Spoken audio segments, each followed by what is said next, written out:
back, everybody. So I'm doing another cook with me video. I had a request for hojarascas.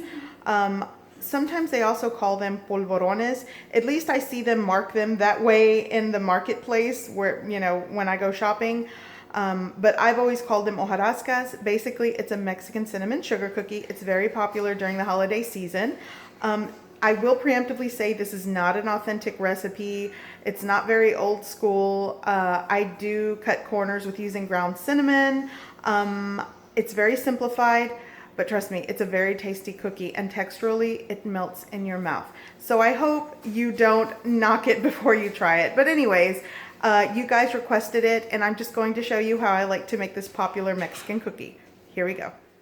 Okay, so the first thing I did was basically took a full cup or 8 ounces of water, boiled it in a pot with 1 cinnamon stick, and then once it was done, I placed it in this cup with the cinnamon stick, and I'm just going to allow it to steep and cool. You don't want to work with hot cinnamon tea when making this dough, so you want to make sure that after you boil it, you place it somewhere to where it can completely steep and cool off. You want to work with the room temperature or cooled cinnamon tea. I'm probably going to be using a 1/4 cup of this. I'm not going to use the full amount, but making a cinnamon tea and adding it to your dough does help that cinnamon flavor. It's very aromatic, so I suggest you do this. But again, you want this to completely cool off before working with it and adding to your dough. Okay, so I'm preparing to measure my ingredients, and by the way, for those of you that have asked, I do plan on trying to get some sort of cookbook next year out. So I'm starting to get into the habit of actually weighing my ingredients to get more accurate recipes. So right now I scooped up 3 cups, you see my cup measure in there, 3 cups of all-purpose flour. And I want to show you, I added my 3 cups of flour, and this is what I got. So I am basically right at 13 ounces of all-purpose flour. This is right over the 350 mark of flour, so I am guessing it is right around 365-75 grams of flour. I'm going to reweigh this, but basically for accuracy, I am going to say it's 13 ounces of flour. And this was my 3 scoops of flour, 3 cup scoops.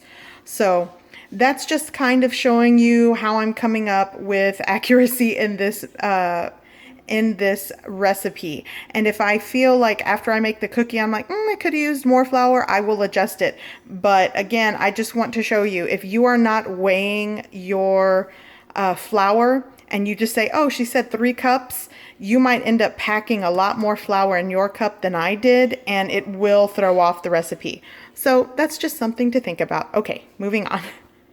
Now in this recipe, you can use 2 teaspoons of pure vanilla extract, which I normally do, but I decided I wanted to test this out. You don't have to, this is optional.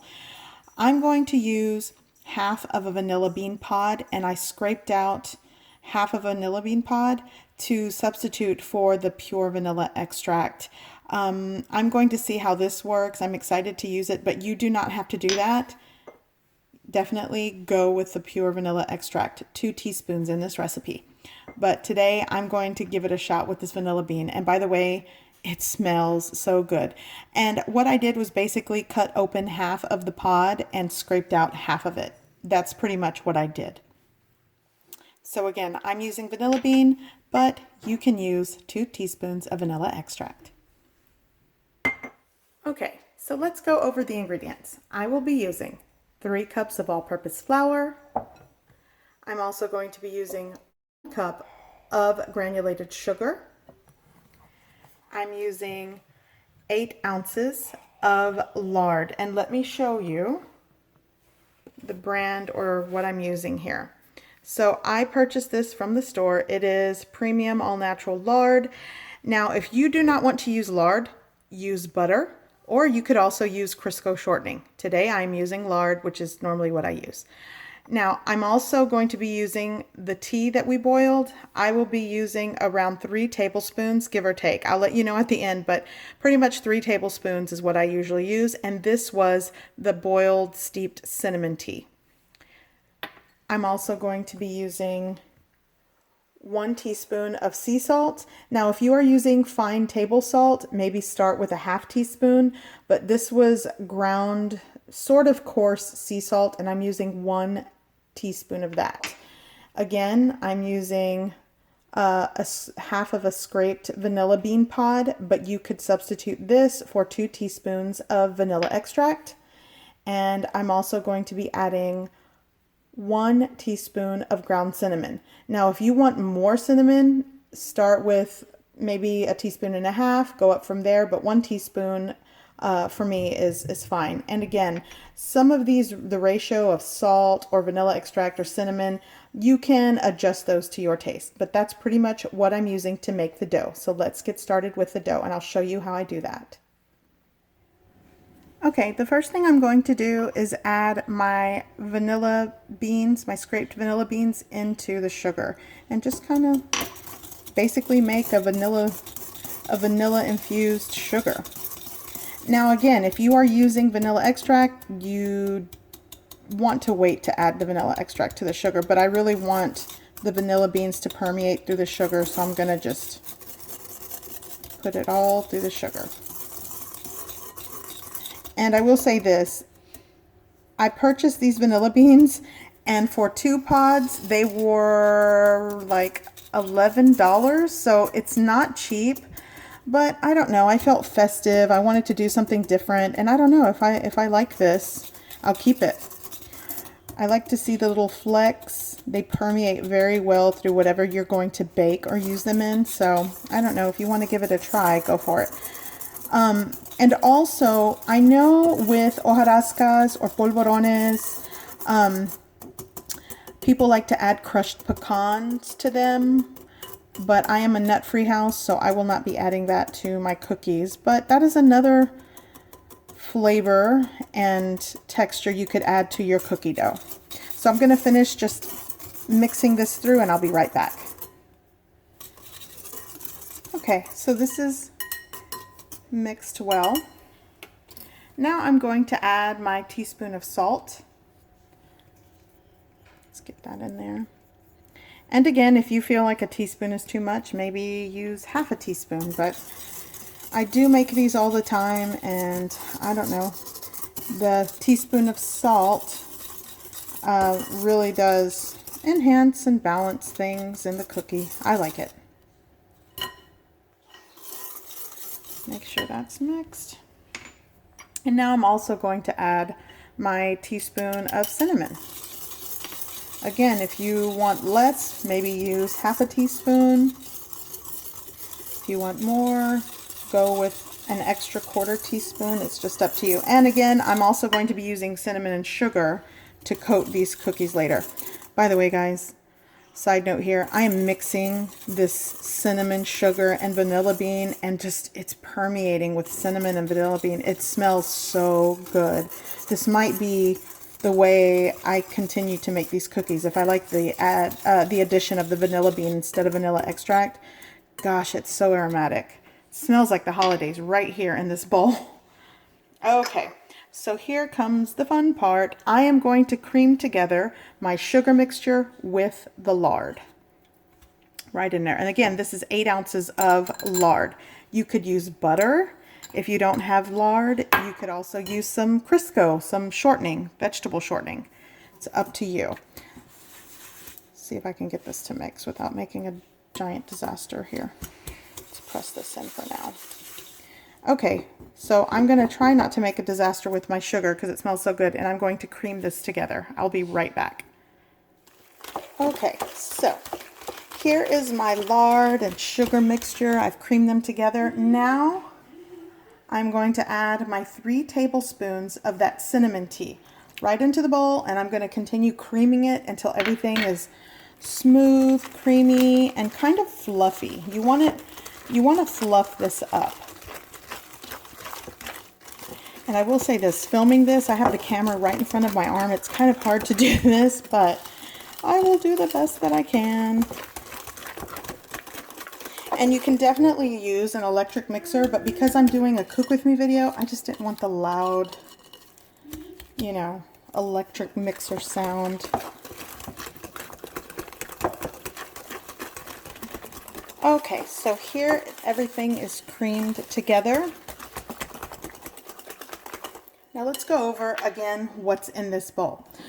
I have sugar, 8 ounces of lard. You could also substitute that with butter or shortening.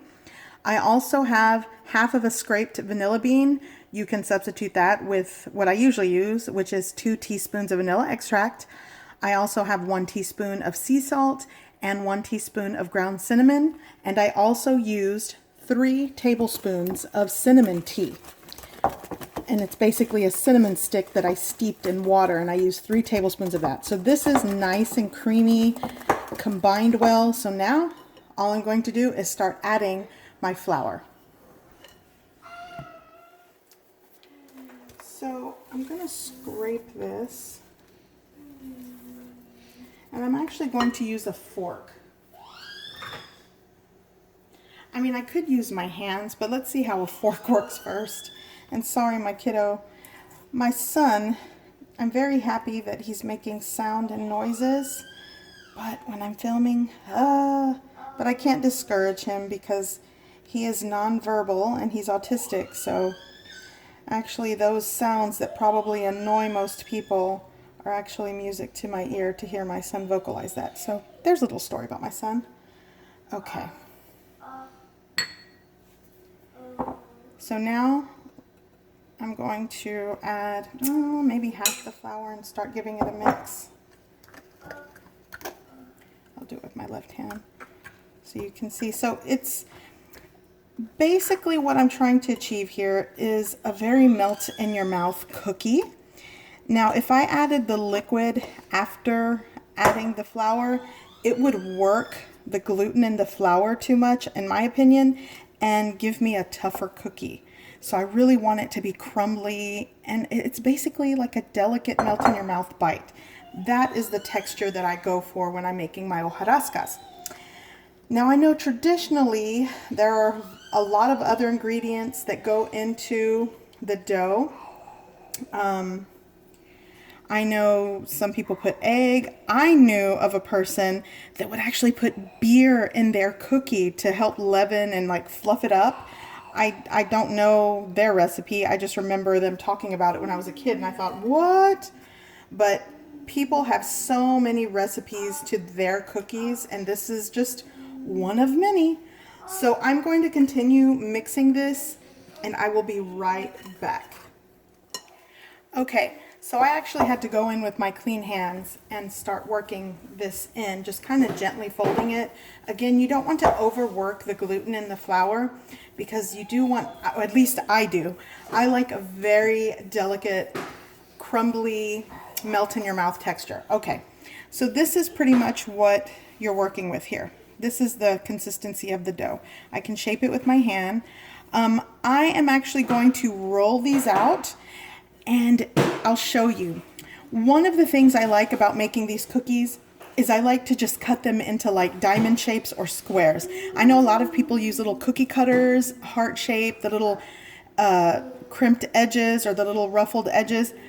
I'm a simple kind of gal, and I'm just going to show you how I like to do these. And actually, I think it gives it a very homey touch, so I'll be right back. Okay, here we go.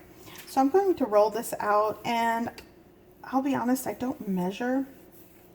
I try to roll them out like maybe 1/4 of an inch, maybe somewhere between 1/4 of an inch and 1/2 an inch. And I don't really, I can just press these out actually. And I don't really measure, but that's just to sort of give you a place, an idea. So I think this is pretty much the thickness that I want these cookies. So I had to guess, like I said, somewhere between 1/4 of an inch to 1/2 inch thick. Now here's what I like to do. I will show you here, hold on. So basically I just kind of trim off the edges to give me like a square piece to work with. And normally I would do this like a really big square piece, but since I'm filming and I'm working in a close tight space, working smaller. And then I just basically do this. I cut them into squares, and they're not even, they're not fancy, they're not the heart-shaped ones, but they are tasty and really easy to, and I like to make them just different sizes. These are not even by any means. And what I do is I just take my knife and kind of ease it off the board. And that is my cookie. And I'm going to place them all, I'm going to see how many I can fit on my, this is a half sheet baking pan. I'm going to see how many I can fit on there, and I'll let you know like what it looks like when I'm done. But I'm just going to continue doing this, and I will be right back. So yeah, again, here's the how thick they are. Okay, so I'm actually going to roll that back into the dough for the next pan. Okay, so here are the cookies that I cut out. I have, this is 8, 12, so 20 cookies.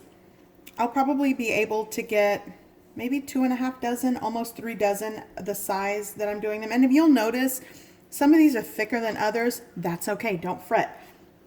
That just means the thinner ones are going to get a little extra crispier than the thicker ones. It's okay. I am going to place this in the refrigerator for around 10 to 15 minutes before baking, and I'll tell you why. I've been handling this dough, so the lard in the dough kind of melts. You'll see my hands are kind of, you know, oily here, greasy. So I want it to firm up a little bit before I pop it in the oven. In the meantime, I'm going to preheat my oven to 350 degrees Fahrenheit, and I will be baking these for around 12 to 15 minutes. You want to just make sure they get golden brown, a little bit golden brown, because if they get too brown, that means they overcooked. So somewhere between 12 to 15 minutes.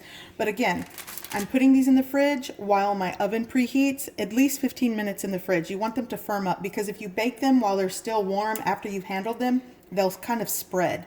They won't do what you want them to do. They won't keep their shape very well. So in the fridge 15 minutes and preheat your oven to 350 degrees Fahrenheit. I will be right back. Okay, my oven is preheated, and these have been in the refrigerator for around 15 minutes, so they're not so soft, so they don't spread. I want them to sort of keep their shape, so I put them in the refrigerator for 15 minutes. Oops, sorry. So in the oven, I'm baking these for around 12 to 15 minutes.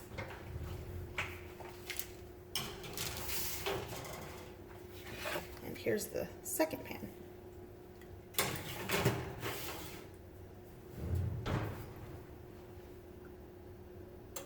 Okay, I'm going to let these bake, and I will be right back. Okay, I wanted to show you really quick. I'm going to make the sugar cinnamon dredge for these cookies. And basically, I've taken 1 cup of sugar, and I have a ½ teaspoon of cinnamon. You can add more cinnamon, but maybe start with a ½ teaspoon. Sometimes I find a full teaspoon is just cinnamon overkill, but again, it's up to you. And all I'm going to do is just combine this right into the sugar. And this is what we will be dredging our cookies with. Once I take them out of the oven, I will let them sort of set for 5 minutes, but you still want them warm because you want the sugar to be able to, you know, adhere to the outside. And if you're dealing with a cold cookie, it's just not gonna adhere as good as it would if it were, you know, a warmer cookie. So anyways, after this is mixed, it's done. That's it. Okay, so here are the thinner cookies that I rolled out. These took 15 minutes. The thicker ones are still in there and they're cooking, but I want to show you. See how the edges get golden brown? That's pretty much what you're looking for. They start to bubble a little bit. I don't know if you can tell. They start to bubble a little bit. Oh, the other ones are probably done. So they're very hot at this point. I'm going to set them on the counter for around maybe 3 to 5 minutes. Then I'll start handling them, because remember, they actually continue cooking because the lard really gets hot inside the cookie and it continues to cook it. Just think of it like, you know, grease when you're frying chicken or something. So bear that in mind. But I'm going to go ahead, let these set for 3 to 5 minutes, and then I'll show you how I coat them in the sugar. Okay, so I'm going to attempt to, they're still hot to touch. You have to be careful, but you want them to still be sort of warm, hottish to get the sugar to stick to them. So just be very careful. So I don't know if you can see, let's do this. So my cookies are over here. And I can't, oh, actually I think I can pick it up. So that's not too bad. So this isn't too bad. And all you're going to do is just coat it with the cinnamon and sugar. I'm going to give it a flip and just kind of do that. And this is my perfect holiday in a cookie. So I'm going to continue doing these, and as you can see, I'm just stacking them up in just a baking dish that I lined with paper towels. You can use the container of your choice or cookie platter, and I'm just going to continue doing this. And again, you want to still work with them while they're actually still hot. If they cool off too much, the sugar's not really going to stick as well. And again, this is also a good two-person job here. Just sort of start an assembly line and, you know, coat and dredge your cookies. And these are the hojarascas of my childhood. They taste and smell fantastic. I do suggest, I can smell it, they're very aromatic with that vanilla bean that I used in the dough. So if you get a chance and you want to just, you know, and look, the back is a perfect golden brown color. So for these thinner ones that I rolled out, they took 15 minutes. For the thicker ones, somewhere between, I don't know, probably 15 to 18 minutes. So depending how thin you roll them out and the shape that you want, if you know, it's gonna just adjust the cook time. So I'm going to continue dredging these, and I will be right back. Okay, so let's move this out of the way. So here are my homemade, very homey, rustic Mexican cinnamon sugar shortbread cookies. And I'm going to show you here. Let me I probably want to take a picture here. Let's get a picture. I'm going to show you.